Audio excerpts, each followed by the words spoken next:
यदि आप ये वीडियो देख रहे हो तो आई होप आपने इसका पिछला पार्ट देख लिया है। यदि नहीं तो इसका लिंक मैंने आई बटन, पिन कमेंट और डिस्क्रिप्शन में मेंशन किया है, जिसे जरूर देखना वरना ये वीडियो आपके पल्ले नहीं पड़ेगी। पिछले पार्ट में हमने देखा कि न्यूक्लियर स्ट्राइक कॉल आउट करने के बाद भी पायलट अचानक से अपने एयरक्राफ्ट का कंट्रोल खोने लगती है और न्यूक्लियर मिसाइल भी अपने आप ही आर्म हो जाता है। वो बेचारी इजेक्ट करने की बहुत कोशिश करती है, पर एयरक्राफ्ट रहस्यमय कारण से डिसइंटीग्रेट होकर न्यूक्लियर मिसाइल के साथ ही क्रैश हो जाता है, जिसके भयंकर विस्फोट में पीडमॉन्ट टाउन नामो निशान मिट जाता है, जिसके झटके दूर दूर तक महसूस होते हैं। ये देखकर वाइल्डफायर टीम और मिस्टर प्रेसिडेंट के एकदम होश उड़ जाते हैं कि ये आखिर हुआ कैसे।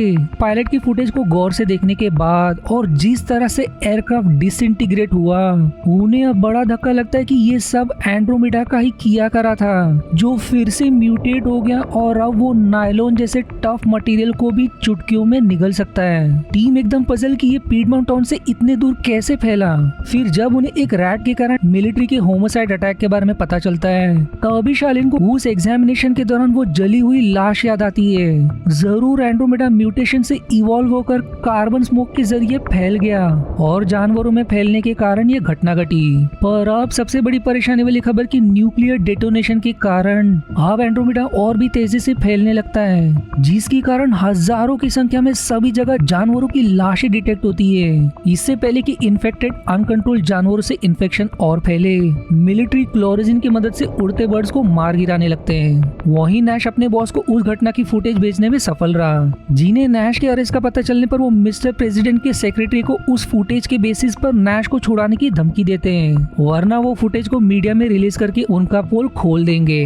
पर इससे पहले कि वो ऐसा कर भी सके, सेक्रेटरी उनके धमकी से ना डरकर कर्नल फेरस को कहकर तुरंत नैश को एलिमिनेट करने का ऑर्डर देते हैं। वहीं जनरल मैनचेक भी उनके लिए अब लायबिलिटी बनते जा रहे हैं, जिन्होंने आसानी से प्रोजेक्ट स्कूप के बारे में वाइल्डफायर टीम को सब रिवील कर दिया। इसलिए लूज एंड को टाई करने के लिए वो अपना डर्टी पॉलिटिक्स खेलते हैं। ये सब खत्म होने के बाद जनरल मैनचेक को मरवाने का ऑर्डर देकर कर्नल फेरिस बिना समय गवाए नैश पर टेररिस्ट का इल्जाम लगाकर एक मिस्टीरियस बैग उसका बताकर बैग के साथ उसे किसी मिस्टीरियस लोकेशन रवाना कर देते हैं। पर नैश बीइंग अ रिपोर्टर वो तुरंत समझ जाता है कि दाल में जरूर कुछ तो काला है, इसलिए नजदीक पड़े फायर एक्सटिंग्विशर को अनपिन कर देता है, जिससे पायलट को कुछ नजर नहीं आता और उसे हेलीकॉप्टर करीब लैंड करना पड़ता है। अब नैश के भागने की कोशिश में सोल्जर उसे शूट करने ही वाला होता है कि वो हेलीकॉप्टर के विस्फोट में मारा जाता है। इसका मतलब कि उस बैग में उसे खत्म करने के लिए बॉम्ब रखा हुआ था। यहाँ अब टीम एंड्रोमेडा का तोड़ पता करने के लिए उसके अटैक के तरीके पर फोकस करने लगते हैं। वो जल्दी फिगर आउट कर लेते हैं कि जब भी एंड्रोमेडा शिकार के खून को कोआगुलेट नहीं कर पाता, तब वो शिकार के ब्रेन में घुसकर हैमरेज ट्रिगर करता है, जिससे शिकार वायलेंट बिहेव करने लगता है और अंत में दूसरों के साथ खुद की भी जान ले लेता है। पर सबसे बड़ा सवाल ये उठता है कि वो शेरिफ इन्फेक्टेड होने के बावजूद कैफे पहुंचने से पहले वायलेंट कैसे नहीं हुआ।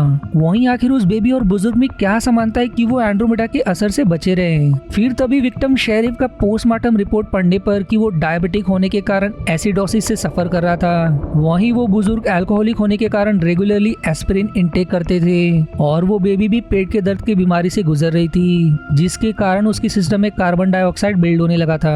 इन तीनों के भी बीच कॉमन रीजन उनकी बॉडी का एसिडिक नेचर था, जिसके कारण उन पर एंड्रोमेडा का असर नहीं हुआ, क्योंकि अब तक की स्टडी के अनुसार एंड्रोमेडा एक स्पेसिफिक रेंज ऑफ एसिडिटी में एग्जिस्ट कर सकता है, जो यूजुअली आम इंसान में पाया जाता है। पर इन तीनों के केस में उस दौरान उनका सिस्टम हाईली एसिडिक था, इसीलिए वो बच गए। वहीं शेरिफ के केस में उसका एसिडिक कम होते ही एंड्रोमेडा उस पर हावी हो गया, पर वो इस एसिडिक नेचर से तोड़ नहीं बना सकते, क्योंकि इसका लॉन्ग टर्म एक्सपोजर इंसानों के लिए जानलेवा हो सकता है। यहाँ एंड्रोमेडा को इलेक्ट्रॉन लेवल पर स्कैन करने पर वो और भी अजीब डिस्कवरी करते हैं कि इसके हर एक इलेक्ट्रॉन का डेंसिटी सेम नहीं है। इसे मैं उदाहरण में समझाता हूँ कि जब भी कोई कांच टूटता है तो उसके हर एक टुकड़े का सरफेस अलग होता है, कोई भी एक समान नहीं होता। यही सेम बिहेवियर वो यहाँ भी ऑब्जर्व करने पर वो एक बड़े नतीजे पर पहुंचते हैं कि एंड्रोमेडा एक सिंगल ऑर्गेनिज्म नहीं बल्कि एक लार्ज ऑर्गेनिज्म था, जो कई भाग में बट गया फैलने के लिए और एक दूसरे से अलग होते हुए भी इंडिविजुअली सर्वाइव कर सकते हैं, जैसे इंसान के केस में उनके ऑर्गन्स। इससे स्टोन और चॉ तुरंत मैसेंजर थ्योरी के नतीजे पर पहुंचते हैं। अब ये मैसेंजर थ्योरी क्या है? दरअसल एस्ट्रोबायोलॉजी में एक थ्योरी है कि यदि किसी एलियन स्पीसीज को दूसरे स्पीसीज से कम्युनिकेट करना हो तो वो इंसानों की तरह सैटेलाइट से पिक्चर लेने के बजाय मोर एफिशिएंट वो अपने स्पीसीज के micro organism seed like culture में सिग्नल के फॉर्म में भेजेंगे, जिसमें जेनेटिक कोड छिपा होगा, जिसकी मदद से या तो रिसीव करने वाले स्पीसीज के लिए इंस्ट्रक्शन लिखा होगा कि वो कैसे सेंडिंग स्पीसीज से कम्युनिकेट कर सकते हैं, या तो ऐसा कोड भी मौजूद हो सकता है जिसकी मदद से उन माइक्रो ऑर्गेनिजम्स को फुल ऑर्गेनिजम्स में भी असेंबल किया जा सकता है। ठीक जैसे जब हम चेयर या अन्य डिसेंबल्ड वस्तु खरीदते हैं तो उसे रिसीव करने पर हम उसके मैनुअल इंस्ट्रक्शन को फॉलो करके असेंबल करते हैं। यानी कि इन शॉर्ट एंड्रोमेडा एक सिग्नल है सेंड बाय इंटेलिजेंट स्पीसीज, जिसमें इंसान के स्टेम सेल की तरह एनवायरनमेंट के हिसाब से ढालने की खूबी भी है। वहीं स्टोन के सीरीज ऑफ टेस्ट परफॉर्म करने के बाद उसे फाइनली एक बड़ी उपलब्धि मिलती है कि एंड्रोमेडा को बैक्टीरियोफेज से मारा जा सकता है। और उसकी खुशी ज्यादा देर तक नहीं टिकती, क्योंकि दूसरे सेट ऑफ एंड्रोमेडा पर सेम एक्सपेरिमेंट परफॉर्म करने पर इस बार उस पर जरा भी असर नहीं होता, जिससे वो एकदम कंफ्यूजन में चला जाता है कि ये कैसे मुमकिन है। फिर तभी उसे चमकता है कि एंड्रोमेडा ना सिर्फ एनवायरनमेंट के हिसाब से खुद को ढाल सकता है, बल्कि एक दूसरे से कम्युनिकेट भी कर सकता है। पर अब सवाल उठता है कि एंड्रोमेडा एक दूसरे से सेपरेट होने के बावजूद एक दूसरे से कैसे कनेक्टेड है। विलियम को याद आता है कि एंड्रोमेडा का सेलुलर स्ट्रक्चर क्रिस्टल लाइक है, और क्रिस्टल में वाइब्रेशन की प्रॉपर्टी होती है, जिसमें लाइट को बेंड या रिसीव करने की भी खूबी होती है, जिसकी मदद से वो यही थियराइज करता है कि एंड्रोमेडा लाइट की मदद से हार्मोनिक वाइब्रेशन पैदा करके एक दूसरे के बीच miniscule energy field also known as harmonic field तैयार करता होगा एक दूसरे से कम्युनिकेट करने के लिए। ये जानने के बाद तो शालिन के और भी होश उड़ जाते हैं, क्योंकि इसका मतलब कि ना सिर्फ एंड्रोमेडा खुद को कई भाग में बांट सकता है, बल्कि एक दूसरे से सेपरेट होने के बावजूद एक दूसरे से कनेक्टेड रहकर एडाप्ट करने के लिए एक पार्ट दूसरे पार्ट से कम्युनिकेट भी कर सकता है। इसलिए पहले जो सिर्फ इंसान को अफेक्ट करता था, म्यूटेशन के बाद जानवरों को इन्फेक्ट करने लगा। फिर तीसरे म्यूटेशन में नायलॉन बेस्ड मटेरियल्स को निगलना, और पिछले म्यूटेशन में बर्ड्स को इन्फेक्ट करने लगा ताकि वो आसानी से फैल सके। और अब एंड्रोमेडा विंड स्पीड का प्रयोग करके नजदीक के रिवर की तरफ बढ़ता डिटेक्ट होता है, जो सीधे लॉस एंजलिस की तरफ बढ़ रहा होता है। अब इससे पहले कि एंड्रोमेडा बाकी शहर से पूरे दुनिया में फैल जाए, मिस्टर प्रेसिडेंट तुरंत नजदीक के इंटरनेशनल एयरपोर्ट को शट डाउन करने का ऑर्डर देते हैं। शालिन भी अपने परिवार को कहीं दूर मूव होने के लिए तुरंत आगाह करती है।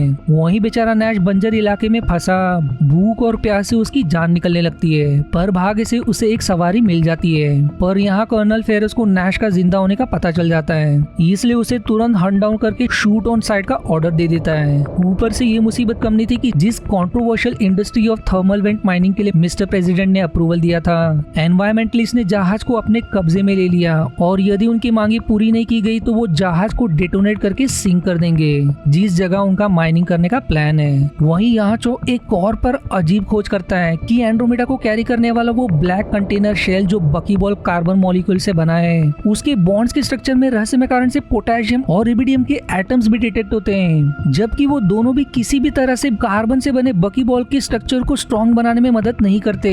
तो यहाँ आखिर कंटेनर शेल को तैयार करने के लिए इनका प्रयोग क्यों किया गया, जिनका लेआउट भी एकदम रैंडम नजर आता है। पर विलियन की उस पैटर्न पर नजर पड़ने पर वो तुरंत फिगर आउट कर लेता है कि दरअसल कंटेनर के अंदर एक मैसेज छिपा हुआ है, क्योंकि वो पैटर्न और कुछ नहीं बल्कि 8 बिट बाइनरी कंप्यूटर है, जिसे ASCII फॉर्मेट में डिसाइफर करते ही एपिसोड 3 यहीं एंड हो जाती है। अब यदि आपको इसका अगला और आखिरी एपिसोड देखना है तो इसका लिंक मैंने आई बटन, पिन कमेंट और डिस्क्रिप्शन में मेंशन किया है, जिसे देखना ना भूलिएगा, क्योंकि मैं वादा करता हूँ कि इसका क्लाइमैक्स बहुत ही ट्विस्टिंग से भरा होगा। मिलते हैं इसके अगले एपिसोड के वीडियो में। आशा है आपको मेरी एक्सप्लेनेशन पसंद आई।